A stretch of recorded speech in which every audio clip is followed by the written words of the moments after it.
Regardez bien cette dame, elle lance un sort diabolique dans le ventre de la jeune fille, mais le sort retourne immédiatement contre elle. Elle attrape son ventre. La fille lui demande ce qu'elle a, mais elle lui répond de ne pas s'inquiéter et d'attendre.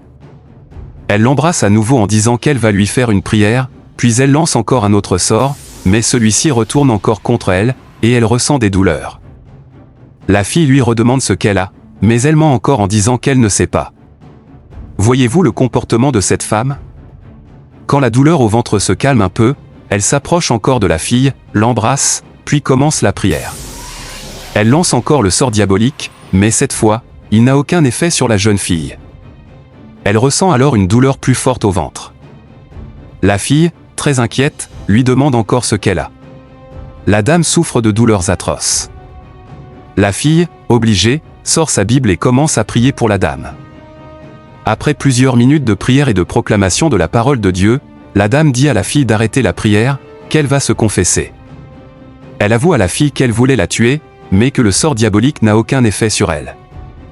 Au contraire, c'est elle-même qui ressent toute la douleur. Mais la fille ne la croit pas et lui demande ce qu'elle lui a fait de mal. La dame répond que c'est parce qu'elle adore Dieu qu'elle ne l'aime pas.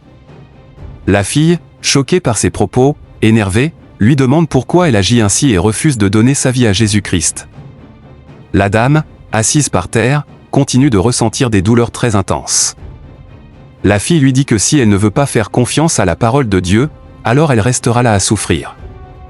Puis elle la laisse et part. Pensez-vous que cette dame va donner sa vie à Jésus-Christ? Abonne-toi, like la vidéo et n'oublie pas de partager pour connaître la suite de ce fait réel.